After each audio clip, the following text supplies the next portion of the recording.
안녕하십니까. 오늘은 교과서 68페이지 비판적 읽기 단원을 하도록 하겠습니다.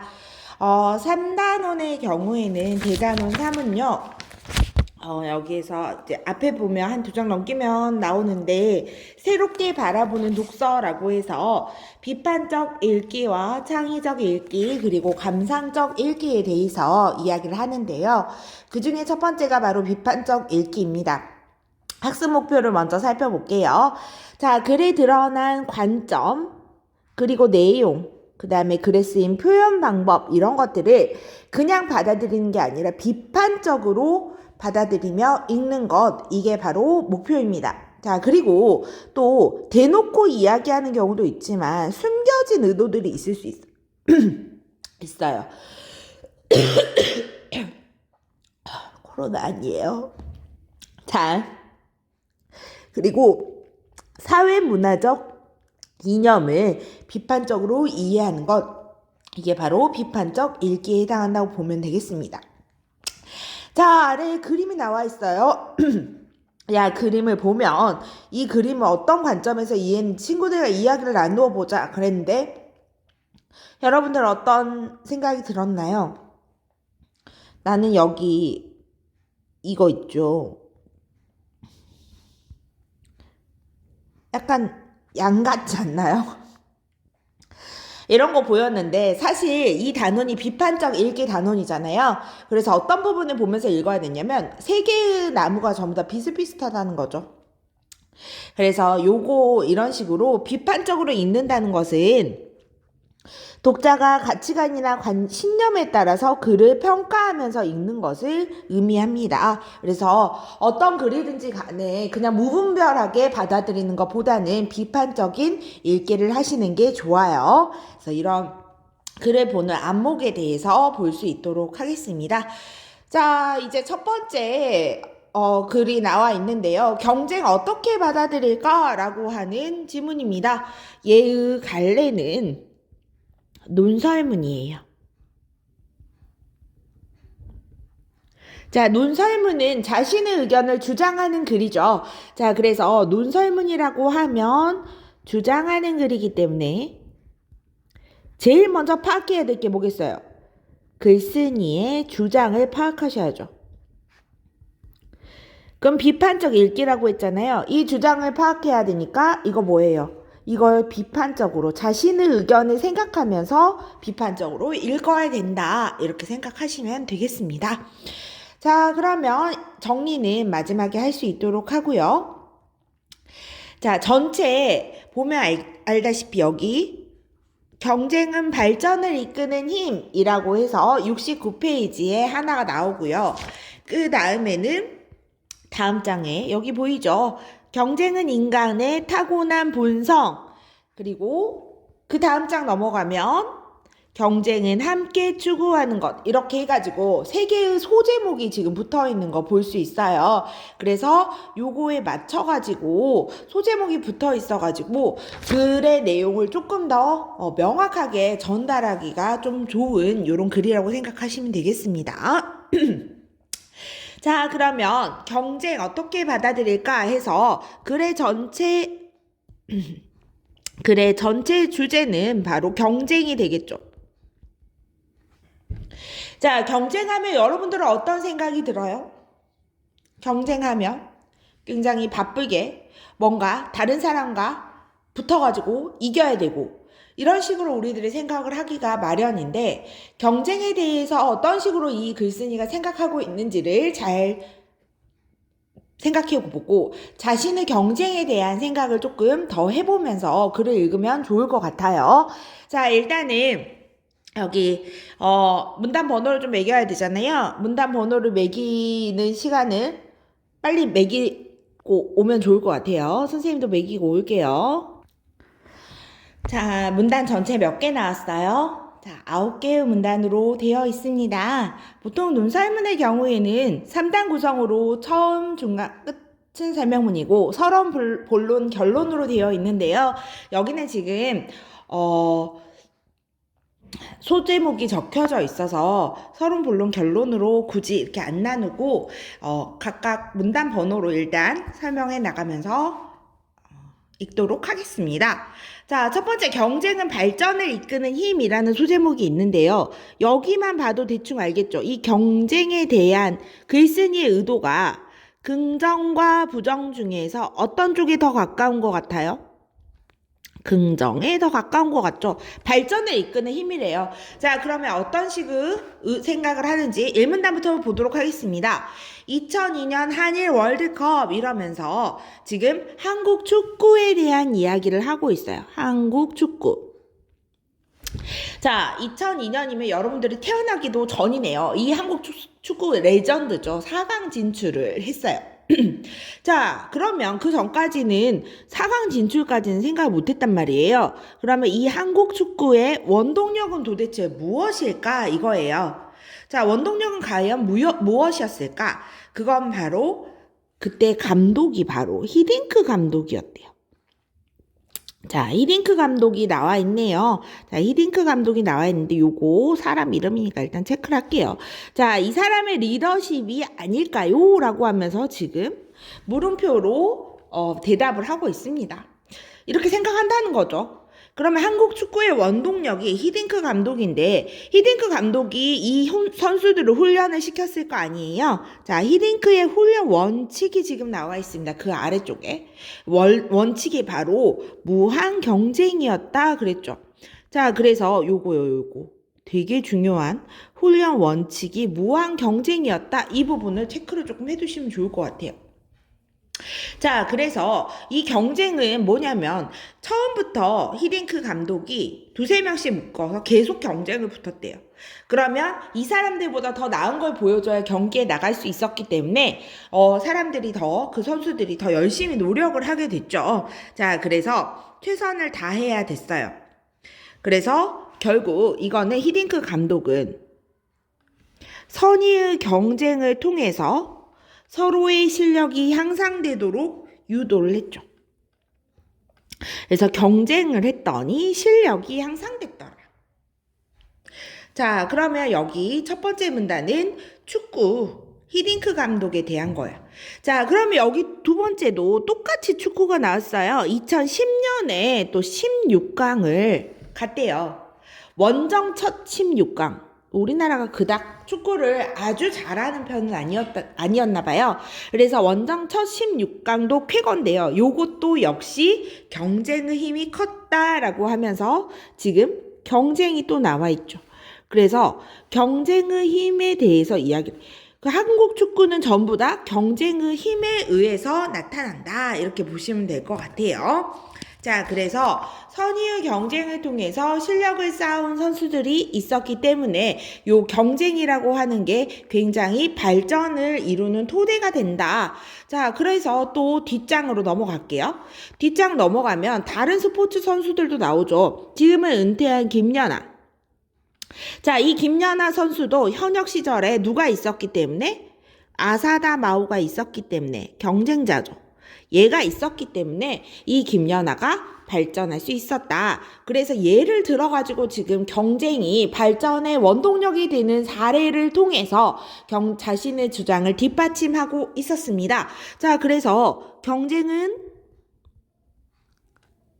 발전의 원동력이다. 자, 경쟁은 발전의 원동력이어서 얘로 지금 첫 번째 뭐 들었어요? 히딩크. 두 번째는 축구, 한국 축구. 세 번째는 김연아. 전부 다 경쟁을 가지고 발전을 시킨 이러한 사람들의 사례를 들고 있습니다. 자, 그러면 여기까지가 사실 서론이라고 생각하시면 될 것 같아요. 1번 그 소주제로 되어 있는 게 서론이죠.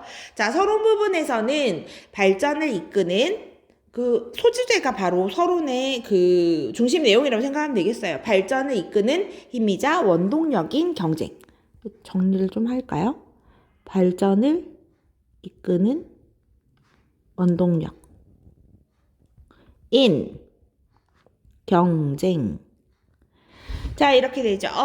자, 이제 두 번째 소제목부터는 본론이라고 생각하면 되는데, 자, 이때 여기 또 경쟁이라고 하는 것은 인간의 타고난 본성이다. 여러분들의 피, 여러분들.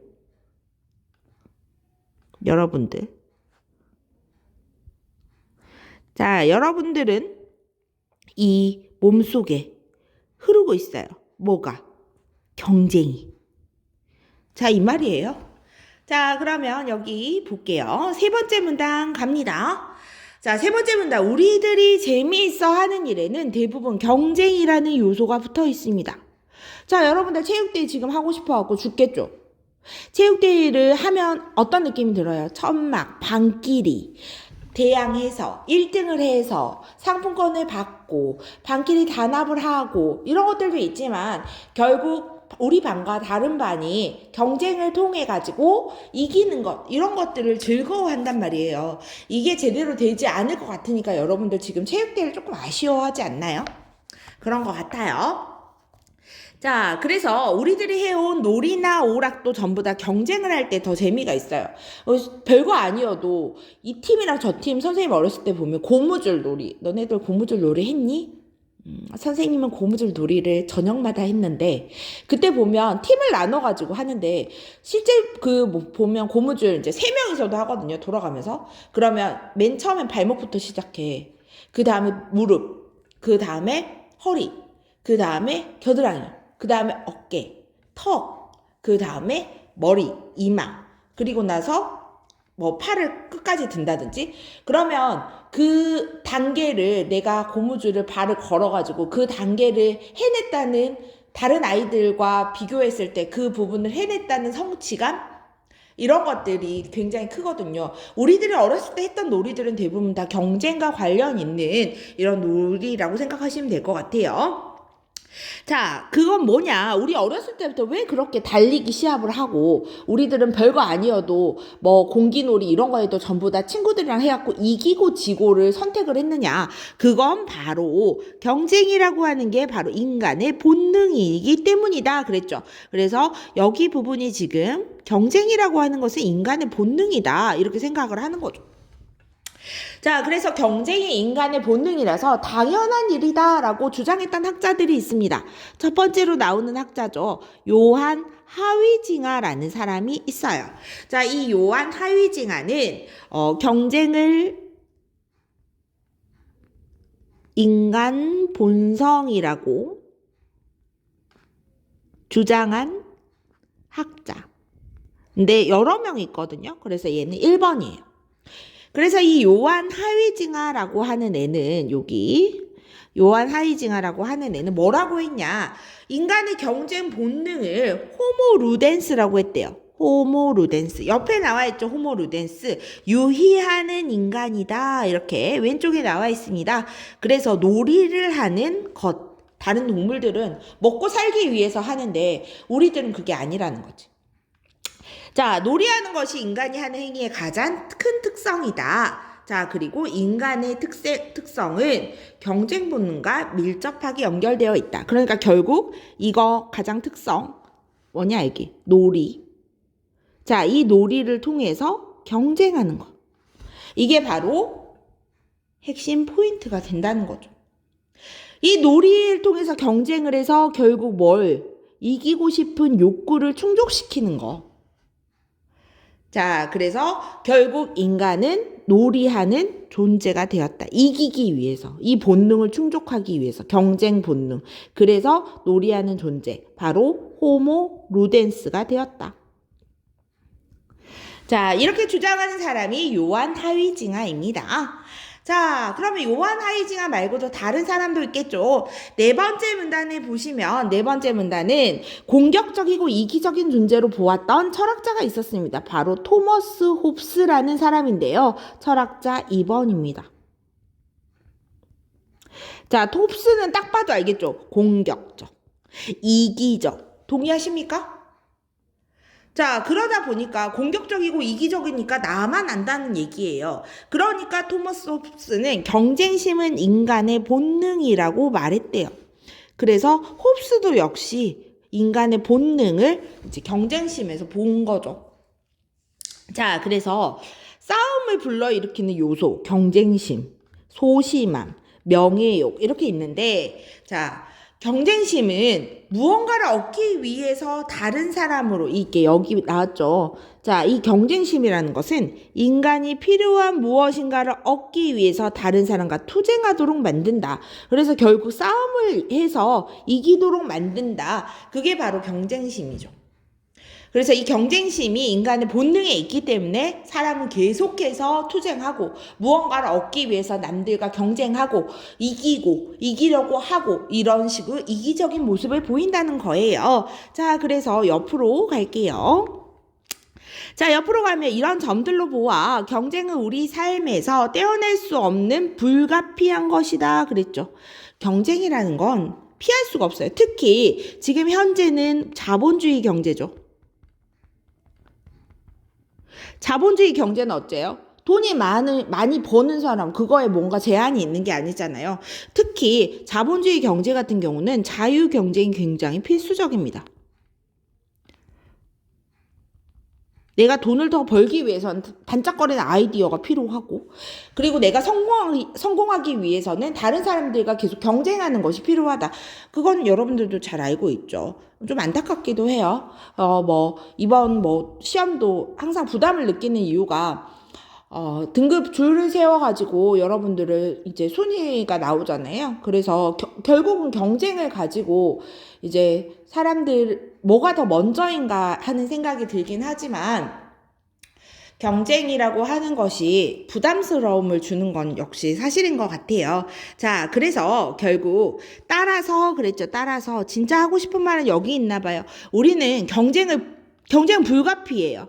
그렇기 때문에 부정을 하는 것이 아니라 경쟁의 긍정적인 힘을 배우고 활용하는 지혜가 필요하다 이렇게 되어 있죠. 그러니까 경쟁은 무조건적으로 나쁘게만 생각할 건 아니라는 이야기예요. 자, 5번째 문단 얼마나 경쟁을 좋아하는지 느낌표까지 나와 있네요.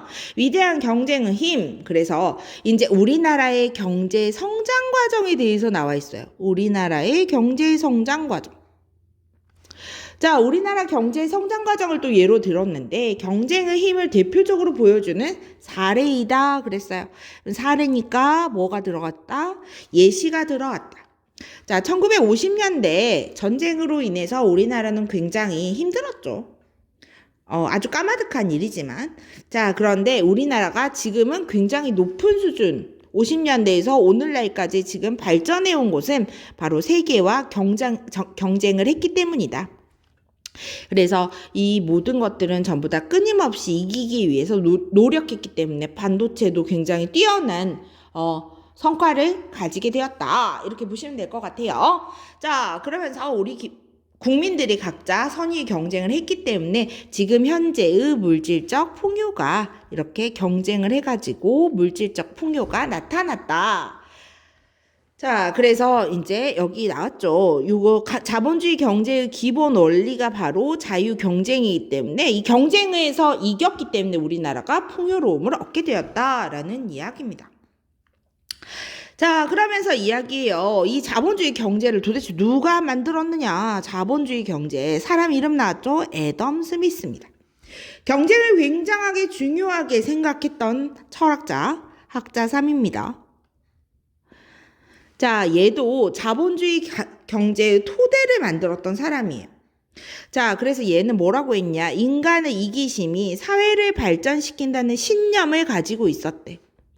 그래서 인간의 이기심이 사회를 발전시킨다는 신념을 가지고 있어서 자, 자유경제의 원리를 주장을 했다고 합니다. 자, 그래서요. 거기 아래 정확하게 나와 있죠. 자, 그는 인간이 타인에 대한 동정심보다 자신에 대한 애정이 앞서는 존재이다. 맞죠? 사실 이타적인 존재는 많이 없는 것 같아요. 요거는 이기심이 되게 이건 당연한 거예요. 자, 여러분들이 선생님 자주 항상 먹는 거 가지고 이야기하는데 일주일 동안 굶었어요. 일주일 동안 굶었는데 빵이 있어요. 자, 앞에 강아지가 있어. 강아지도 일주일 동안 굶은 것 같긴 해요. 강아지한테 빵 줄 거예요? 물론 나눠서 먹을 수는 있겠죠. 하지만 우리 인간은 타고난 이기심을 가지고 있다. 자, 그래서 이 이기심을 부정하는 것이 아니라 이걸 효과적으로 활용하는 게 필요하다. 이기심을 활용해야 된다. 그러면 발전을 할 수 있다. 결국 이기심을 활용한다는 게 뭐예요? 경쟁한다는 거잖아. 경쟁을 해서 이기면 발전이 일어난다. 이 사람 계속 똑같은 이야기를 살짝씩만 바꿔서 이야기하고 있어요. 자, 그래서 요것은 바로 이렇게 함으로써 개인의 행복과 사회 전체의 이익을 동시에 달성하고 있다. 요게 길이다. 이렇게 이야기를 하고 있죠. 자, 그러면서 자본주의 경제에 대해서 조금 더 이야기를 하네요. 자본주의 경제는 경쟁 논리를 바탕으로 발전해 왔다. 그러니까 지금 현재 사회는 경쟁을 빼고 이야기를 할 수가 없어요. 아름답지 못한 사회죠. 자, 그래서 점점 더 좋은 물건을 원하는 사람들의 욕망, 기업 간의 경쟁. 그쵸? 여러분들이 쓰고 있는 핸드폰은 계속해서 신제품이 나오잖아요. 더 좋은 것을 쓰고 싶어하는 사람들의 욕망을 만족시키기 위해서 애플이라든지 삼성이라든지 LG라든지 이런 데서 계속해서 전자제품을 더 선명하게, 더 멋지게, 더 잘 보여줄 수 있는 뭐 디스플레이나 여러 가지 경쟁을 하고 있잖아요. 자, 이걸 통해서 기술이 발전되죠. 맨 처음에는 진짜로 흑백이었다니까요. 핸드폰이. 지금은 핸드폰으로 인터넷을 그렇게 자유롭게 할 수 있잖아요. 예전엔 생각도 못했죠. 그리고 그러다가 보니까 생산성도 향상이 되죠. 자, 그래서 이 자유경쟁의 장점이네요. 기술을 발전시키고 생산성을 향상시킵니다. 그래서 결국 이 자유경쟁이라고 하는 거는 도움이 된다. 이게 이 사람의 주장이에요. 자, 그럼 여기까지가 지금 본론 부분이거든요. 본론. 되게 일관되게 주장을 하고 있어요. 자, 그러면서 인간의 경쟁은 인간의 타고난 본성이다. 경쟁은. 자, 이렇게 보시면 되겠죠. 자, 이제 두 문 다 남았습니다. 눈 깜빡 안 봐. 뭐가지? 이쪽으로, 저쪽으로. 자, 경쟁은 함께 추구하는 것. 이제 결론 부분으로 갑니다. 자, 경쟁이라고 하는 거. 자, 함께 추구하는 것이라고 이야기를 하고 있네요. 그럼에도 불구하고 그랬어요. 자, 여기까지 보면 대충 글쓴이의 관점은 알겠죠. 경쟁을 굉장히 긍정적으로 보고 있어요. 자, 그런데 이제 그래서 나오죠. 경쟁 그 자체를 부정하거나 경쟁 논리라면 무조건 반대하는 사람이 있습니다. 여러분들은 어떤가요? 자, 이들은 경쟁이 서로를 적대시하게 만들어서 인간관계를 해친다고 비판합니다. 자, 경쟁이 서로를 적대시하게 만들어서 인간관계를 해친다. 반대하는 반대론자들의 주장이죠. 자, 근데 맞는 말 아닌가요? 경쟁을 너무 심하게 하면 되게 꼴보기 싫고 막 안 좋잖아요. 전에 언제 나왔는데 LG랑 삼성이었나? 아니면 다른 데였나? 아무튼 그랬는데 뭐 그 어디 사장이 딴 데 가가지고 약간 까고 코카콜라랑 펩시 같은 경우도 막 광고에서 서로 막 까잖아요. 알고 있어요? 좀 괜찮은 광고 있으면 보여주면 좋은데. 서로 적대시하면서 인간관계를 해친다. 너무 심하면 좀 그렇게 되죠. 자, 그래서 효율성과 적자 생존의 법칙을 앞세운 경쟁 논리는 뒤로 갈게요. 거의 끝나갑니다. 경쟁에서 탈락한 사람들을 도외시한 채 강자의 이익만을 대변한다 그랬어. 자, 반대론자 주장. 2번. 자, 그것도 맞죠. 진 사람은 패자는 말이 없다. 세상은 1등만 기억한다. 다 이 경쟁과 관련된 안 좋은 점들을 부각시키는 말들이에요. 그러나 그랬어요. 또 할 말이 있나 봐요. 자, 그렇지 않다고 이야기를 하는 거예요. 이거 오해래요. 경쟁에는 여기 나오죠. 얘가 지금 이야기하는 거 협력의 뜻이 이미 담겨 있다고 합니다. 자, 그래서 경쟁이라고 하는 것은 협력을 담고 있는 말이래요. 진정한 의미에서 공정한 경쟁을 하기 위해서라도 협력은 필수라고 이야기했죠. 그래서 경쟁이라는 건 협력을 반드시 가지고 있어야 된다는 거죠. 자, 그러면 이걸 통해서 긍정적 상호작용을 할 수 있다는 거죠. 자, 무슨 얘기냐면, 자, 경쟁이라고 하는 걸 잘 생각해 보면 얘랑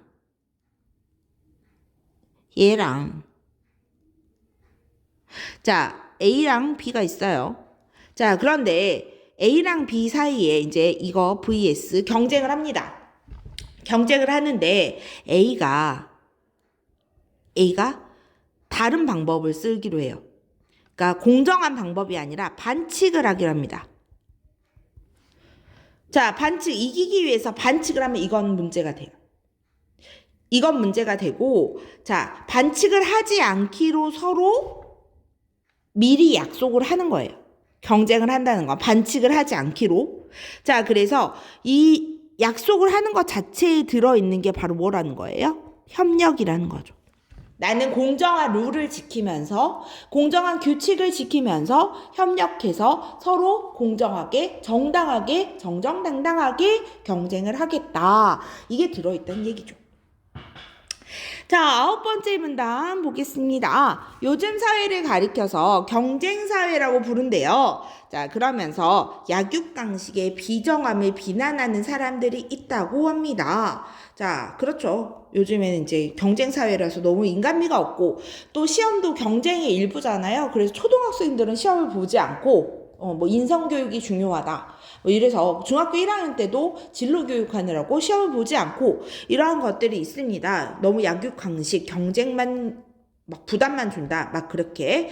자, 하지만 여기 나왔죠. 인류는 처음부터 지금껏 각자의 이익을 위해서 항상 경쟁해 왔어요. 왜냐하면 경쟁이 인간의 본성이었으니까. 그래서 이 경쟁이라는 건 시작부터 우리랑 함께 있었기 때문에 이거는 피할 수 있는 거 없는 거?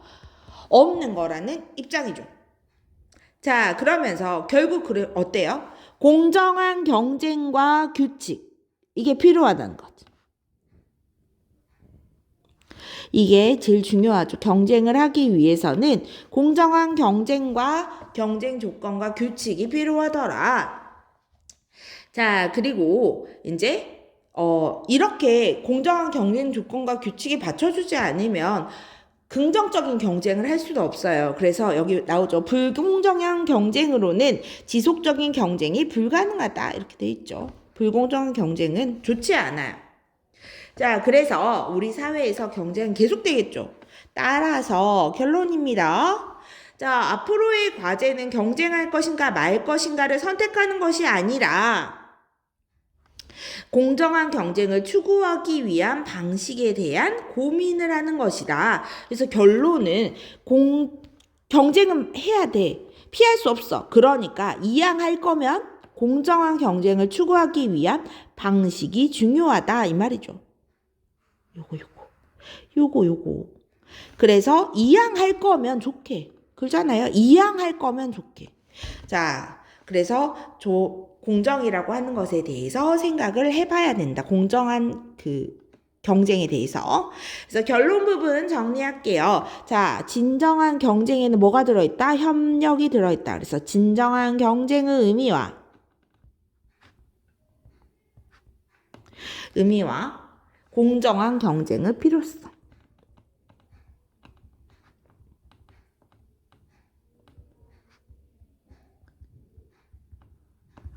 자, 이렇게 되겠죠. 자,